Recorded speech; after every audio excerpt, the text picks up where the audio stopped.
Cam here. Hey, good, and you? Nice to be back in New Zealand, coming back for, and looking forward to your time here this week. Yeah, it's been really nice to be back. Only getting here a couple of days ago from Perth, so pretty jet lagged still, but yeah, it's good feelings, and it's kind of strange my parents now not being here anymore, but yeah, it's still a special tournament for me, and obviously growing up here, playing a lot here, so it feels good to be back, and yeah, looking forward to it. Are you still able to catch up with your friends and stuff? Actually, everyone's away. Everyone's at the beach these couple of weeks, so I think actually next week a few of them get back and they can come support, and I'll go a few dinners with them next week. But this week, everyone's away still. How do you reflect on 2023 for you? Yeah, for me, it started really well, and yeah, I think it was just a pretty long year for me, and I was a little bit burnt out towards the end of the year, and I think just played so many matches over the last 3 years, but I think I really had a good pre-season and stayed in one place and rest as much as I could, and really just trying to evolve and work on my game and just try to get to the next level. And I felt like at the end of last year I was a bit stuck. I wasn't improving, and I was, like I said, a bit burnt out. So it's nice to feel a bit more refreshed, and I've played a couple matches already last week, and then coming into Auckland always feel good here, and I love this tournament, and yeah, I've come close to winning it a couple times now, so it'll be nice to get this trophy. Obviously, long way to go, and a lot of good names in there, so it's going to be tough, and yeah, I'm just happy to be back here, and yeah, I feel good. You see, touch on that. You see some other players like Holgeroon and Dennis as well, some who play so much and end up sort of, I guess the results start falling away because they've done so much. Is that something that you've got to manage and you've got to work with, about be clever about not feeling tired at the end of the season? Yeah, I think you never really know how much you can push until you feel like a little bit of burnout. But I think for me, I really like to play a lot of matches, and I think it's just being smart and learning over the years what surfaces you like, what tournaments you like, and how much you want to play, and how you want to peak for the biggest tournaments. So it's finding that balance of getting enough matches and feeling the rest and the freshness, not only physically but mentally as well, to make sure you play your best in the biggest tournaments. And I think that's where offers the most points and prize money, and I think at the Grand Slams, I think everyone wants to be playing their best. So I've really looked hard at the schedule this year and how I can prepare as well as I can for best of 5 set matches, and making sure that I'm feeling good mentally for the Grand Slams and the Masters 1000s. And I think previous years I didn't prioritise those enough, and I was just kind of wanting to play, and I love travelling, I love playing these tournaments, and I really wanted to prioritise Auckland as well, to come here. I know it's always tough to play the week before a slam, but I felt I needed a couple more matches, and I really want to come here to try win this tournament. Obviously, like I said, losing a couple tough finals here already, and I always get treated well here, and I feel good here, so I wanted to come back and try win it. Cam, welcome back. Was there a moment or what was the moment last year or the tournament where you did start to feel, hey, something's got to change, I'm a bit burnt out? Yeah, I don't know if there was an exact moment. I was still feeling pretty good in the moment. I think almost looking back, it's like I was a bit burnt out, but in the moment I'm ready to play, I'm pumped, I'm travelling. I was happy that the tournaments in China were back on, and I was excited to go there again and compete. And then, yeah, obviously such a long year with having Davis Cup as well. I think it was more the last couple tournaments, and I had to take Paris off to try to give myself a chance for Davis Cup, and I think those 2 weeks were quite big for me, just rest, and then did like a little block before Davis Cup, and then got a good pre-season where I didn't travel at all, stayed in the same place, played with some really good players. So I think it was just getting that time to just be at home for a little bit and just focus on my development of my game, and just try to be as well prepared as I can be for the seasons, because there's a lot of opportunities throughout the year with so many tournaments on, which is so good. So you can't really play well in every single one of them. So you want to try to prepare as well as you can for the big ones. So definitely it was a good learning year for me, and I still had a great year. Still finished top 20 again. So it was good, but not as good as I'd liked. But good learning for sure.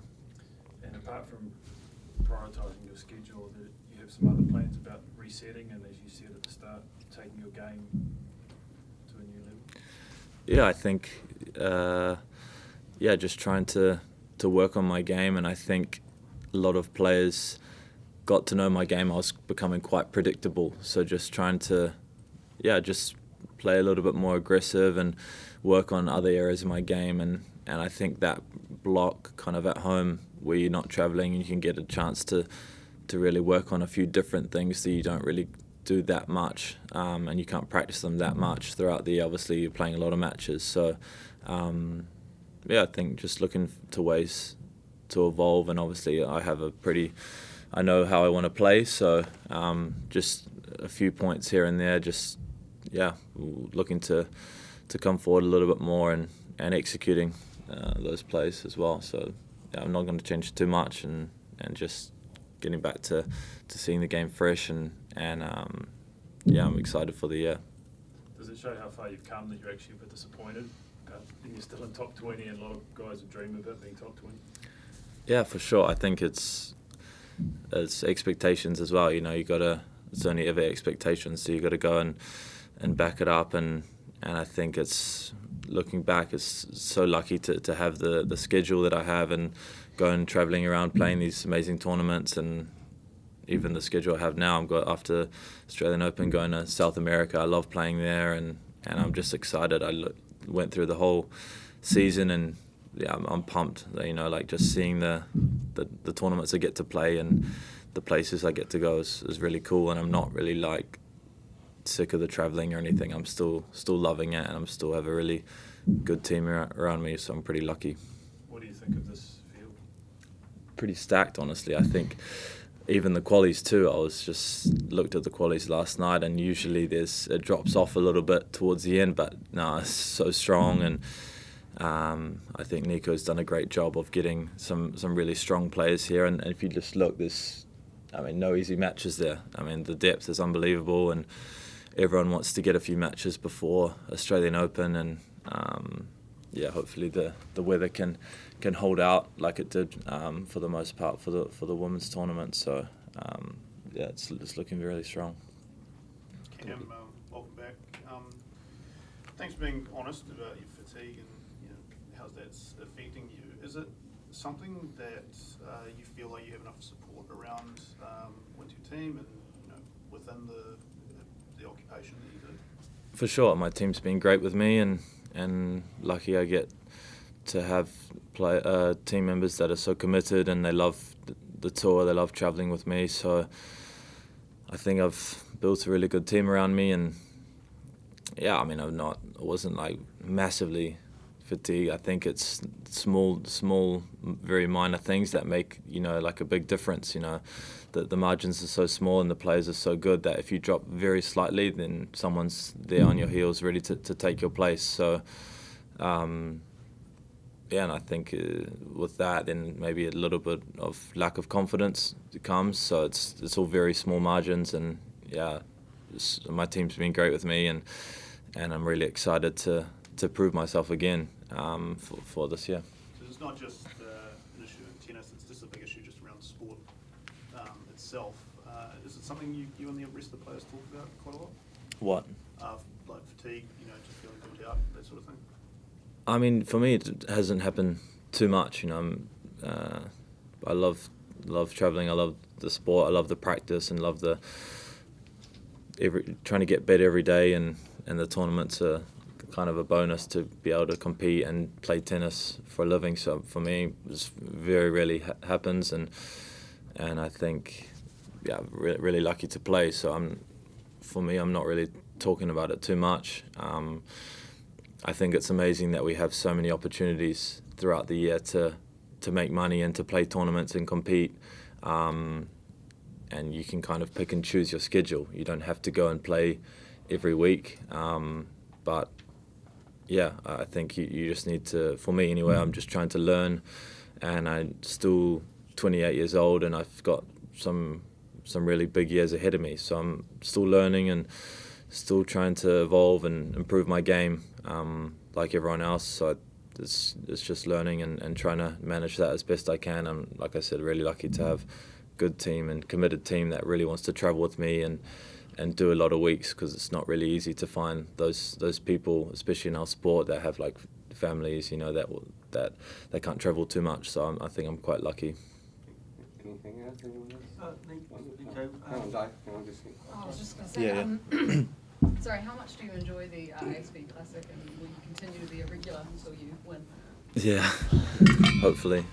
I really like it, and I was like a young kid coming here, watching the women's tournament, and watching the qualies, and watching the men compete, asking for photos with everyone. So it's just nice to be back here and be one of the players here that's coming to try win the tournament, and hopefully try and inspire some young kids. And I actually went yesterday to where I practiced in Merton Road and hit with some of the kids there for a little bit, and even like little things like the smell of the locker rooms and there haven't changed at all. Like not a bad smell, but just like so distinct. So it kind of brought back some good memories, and a lot of like nerves I had there, kind of going there to play a lot of tournaments, and some good memories. And I think it kind of just goes to show that I was like a normal kid here in New Zealand, grew up and made it here playing at this tournament at the highest level. So it was cool to do that yesterday, and hopefully some of the kids were inspired. Yeah, thinking back to the growth of tennis in New Zealand, how important is it that the ASB Classic is able to continue to bring in some high-ranking players and have such a depth of field like one up there?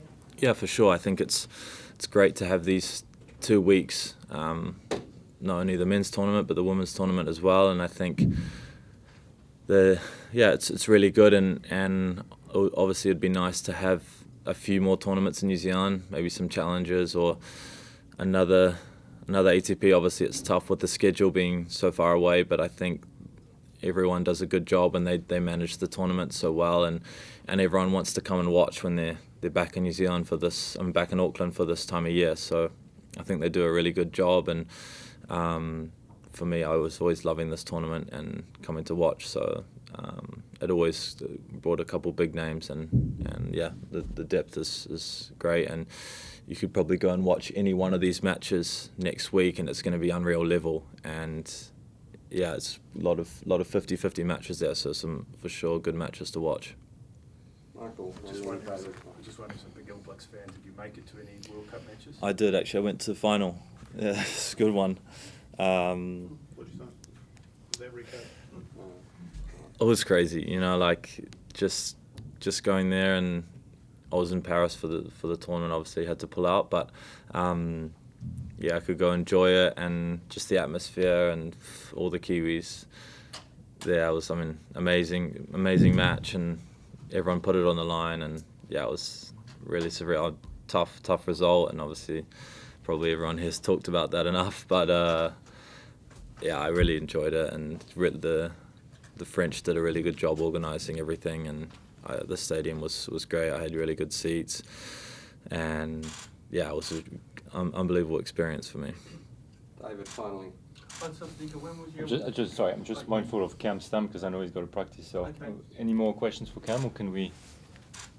Good. All good. No, Thanks, good? Nico. Okay, Cheers. no worries. Cheers, guys. Appreciate Thank that. you. Yes, sure. Okay. Cheers.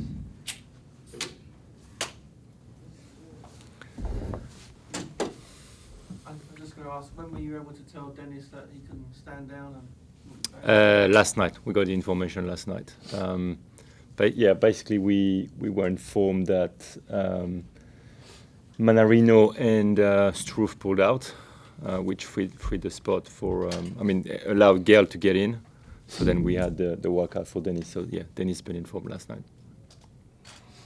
How hard hard was that decision to not give the wild card to Dennis originally, given how big a name he is?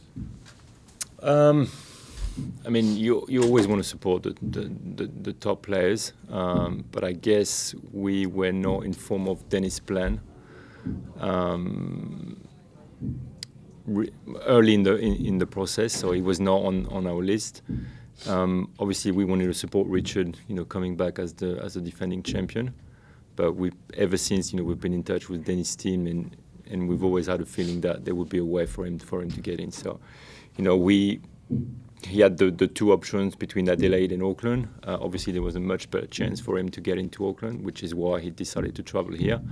So we got confirmation about qualies on Thursday and then main draw on Friday. So it worked out pretty well. It looks like the toughest possible draw for Gael Monfils. It's a tough draw. I don't know if many of you know the Hungarian player he's playing, but he's very good and very, very dangerous. And then the top seed. And then obviously the top seed. So no, it's a hard draw, but it's really exciting for the tournament. Deja vu. Was the decision to give the other qualies wild card to Isaac because he finished third in the playoff? Yes, it was part of the rules that were established with Tennis New Zealand. If you want to be eligible for the other wild cards, you would have had to play the playoff. So that was the reason behind it.